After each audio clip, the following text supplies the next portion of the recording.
Salut tout le monde et bienvenue dans cette nouvelle revue de presse. Prenez votre café, asseyez-vous et venez ouvrir les journaux de la presse avec nous. On démarre avec la France et le Stade Rennais qui fait l'actualité depuis hier soir. Rennes repique sa crise, écrit le journal L'Équipe. Le climat est explosif à Rennes où Habib Beye est de nouveau au cœur de la tempête. Le coach a décidé d'écarter Brice Samba, vice-capitaine et gardien international, un choix perçu comme une sanction dans un contexte de crise sportive. Les résultats récents sont très inquiétants et le vestiaire ne suivrait plus totalement le discours de l'entraîneur. Beye joue un coup d'autorité après des tensions internes et une communication contestée. En coulisses, l'hypothèse d'un départ a existé malgré un soutien officiel de la direction. Et selon nos informations d'hier soir, Habib Beye pourrait quitter le Stade Rennais avant la fin de la saison, mais sous conditions très élevées. Beye réclame le paiement de son salaire cette saison et celui de la saison suivante, lié à l'option européenne de son contrat. Il exige aussi un pourcentage sur les ventes de Jacquet et Meïté, une demande que Rennes refuse. Dans l'actualité en France, il y a aussi le PSG qui n'a pas intégralement réglé les sommes dues à Kylian Mbappé après son départ, malgré une condamnation des prud'hommes. Sur les 60,9 millions d'euros à verser, le club n'a payé que 55 millions d'euros, laissant 5,9 millions d'euros d'impayés correspondant aux congés payés et intérêts.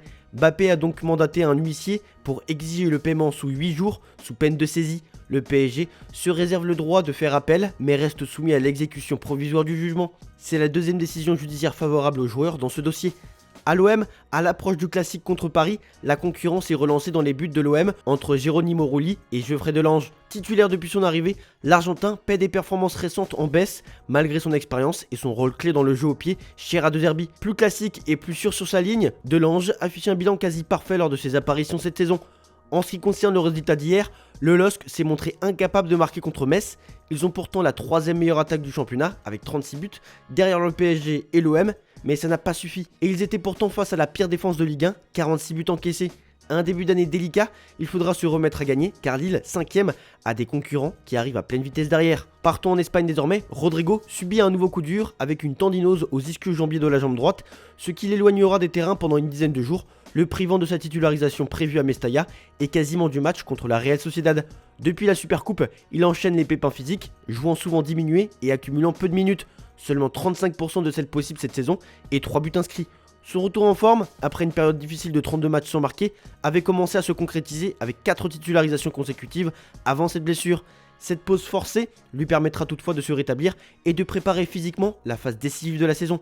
Et malgré le contexte frustrant et le timing inopportun, c'est une opportunité pour récupérer de l'énergie et revenir à son meilleur niveau. Le journal AS ne parle pas que du Real Madrid, mais aussi de ce qui se passe en Arabie Saoudite. La guerre continue entre CR7 et le pays du Golfe. Cristiano Ronaldo a refusé de jouer pour Al Nassr pour la deuxième fois consécutive, marquant une rupture ouverte avec les dirigeants de la Saudi Pro League. En cause, le mercato hivernal d'Al Hilal, renforcé massivement avec l'aval d'investisseurs privés, ce que le Portugais juge contraire à l'équité sportive. La Ligue saoudienne a répondu fermement, rappelant que chaque club agit de manière indépendante et que personne n'est au-dessus des règles. Malgré cet avertissement, Ronaldo campe sur ses positions et maintient sa protestation. Selon la presse portugaise, une clause libératoire d'environ 50 millions d'euros pourrait lui permettre de quitter le championnat dès cet été si la crise persiste. On boucle cette une avec une info qui concerne Luis Enrique. Selon la Cadena SER, puis confirmé par AS, Manchester United prépare la saison prochaine et plusieurs noms circulent pour le banc, dont celui de Luis Enrique. L'Espagnol, sous contrat avec le PSG jusqu'en 2027, voit des négociations de prolongation évoquer un accord jusqu'en 2029, plus une année en option. Bien que ravi à Paris, il reste dans le viseur du club de Première Ligue. On reste en Espagne avec de l'actu barcelonaise. Fermín López prolonge son contrat avec le FC Barcelone jusqu'en 2031 avec un salaire doublé et une clause libératoire de 500 millions d'euros. Le milieu andalou, âgé de 22 ans, ambitionne de remporter la Ligue des Champions et de marquer l'histoire du club. Formé à la Masia, il a mûri grâce à ses expériences, notamment son prêt à Linares et la confiance de Xavi avant de progresser sous Hansi Flick. Cette saison, il a contribué à 21 buts en 28 matchs, ce qui démontre sa progression technique et mentale. Fermín reste attaché à son environnement et nourrit le rêve de devenir un jour capitaine du Barça. La presse espagnole reste toujours sans voix concernant la performance immédiate d'Ademola Lookman à l'Atlético de Madrid. Contre le Betis, il a planté un but et délivré une passe décisive pour le large succès 5-0. Simeone a salué ses qualités uniques, sa maîtrise des duels et son jeu collectif. et souligne son impact immédiat sur l'équipe. Placé en pointe, malgré sa préférence pour l'aile gauche, il a su créer des solutions offensives et relier les milieux au front de l'attaque. Sa présence a également permis à ses coéquipiers, comme Ruggieri et Baena, de montrer leur meilleur visage. Les Colchoneros espèrent que sa performance inaugurale sera le début d'une continuité positive pour le reste de la saison. On continue cette revue de presse avec Liam Rosenior. L'entraîneur de Chelsea a été taquiné par ses joueurs après un mauvais contrôle sur sa ligne de touche face à Arsenal. Les extraits vidéo ont circulé dans le vestiaire, provoquant rire et moquerie sur ses capacités passées de footballeur. Rosenior prend la situation avec humour et philosophie, affirmant que la vie est trop courte pour ne pas rire de soi-même. Même Estevao a été surpris de son passé de professionnel. Le manager apprécie cet esprit léger.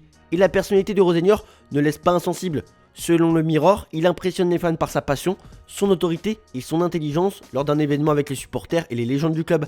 Sa communication claire et ses interactions avec les enfants et le public ont renforcé son image positive. Sur le terrain, il a montré des méthodes innovantes, des tactiques audacieuses et a une capacité à obtenir des résultats malgré un calendrier exigeant. Les fans voient désormais en lui un manager crédible et engagé, capable de faire progresser l'équipe. Il est aussi le premier à défendre son équipe et ses joueurs, comme lorsqu'il avait crié aux joueurs d'Arsenal de rester dans leur moitié de terrain avant la demi-finale retour de la Carabao Cup.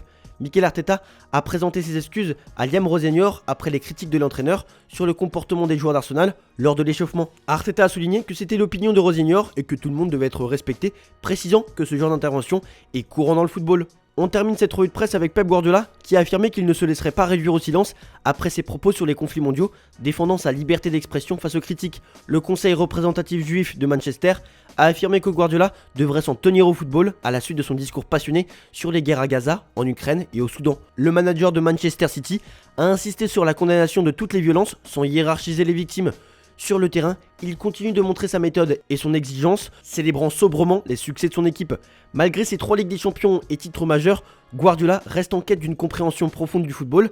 Son avenir au club reste incertain avec un contrat d'1 an et des plans de relève déjà en préparation. Enzo Maresca, Vincent Kompany et Xabi Alonso font partie des personnes admirées à l'Etihad Stadium. À Liverpool, après un début difficile, Florian Wirtz montre enfin son vrai niveau avec 5 buts en 2026. Son amélioration s'explique par un renforcement musculaire, une intensité accrue et une meilleure connexion avec ses coéquipiers. Le milieu allemand, autrefois Ster Leverkusen, s'adapte progressivement à la Première Ligue et à la vie en Angleterre. Ses statistiques offensives et défensives ont toutes progressé, confirmant son rôle de leader dans l'équipe. Et pour terminer, les rumeurs d'un départ de Sandro Tonali à Arsenal ont semé le doute à Newcastle malgré l'échec du transfert. L'agent du milieu italien, Giuseppe Rizzo, a réaffirmé la possibilité d'un départ et fixé des conditions pour son maintien. Tonali souhaite jouer la Ligue des Champions, mettant indirectement la pression sur la direction des Magpies. Rizzo a déclaré que la décision finale serait prise à la fin de la saison, après évaluation de la situation. L'agent insiste sur le fait qu'aucune décision n'est définitive et que la situation peut évoluer rapidement. Le joueur a déjà évoqué publiquement la possibilité d'un départ si Newcastle ne se qualifie pas pour la Ligue des Champions. Cette exigence de participation à la Ligue des Champions est perçue comme un moyen de pression stratégique sur le club. Voilà, c'est tout pour aujourd'hui. Bonne journée à tous, merci pour votre fidélité et on se retrouve demain pour de nouvelles vidéos sur Foot Mercato. Ciao ciao.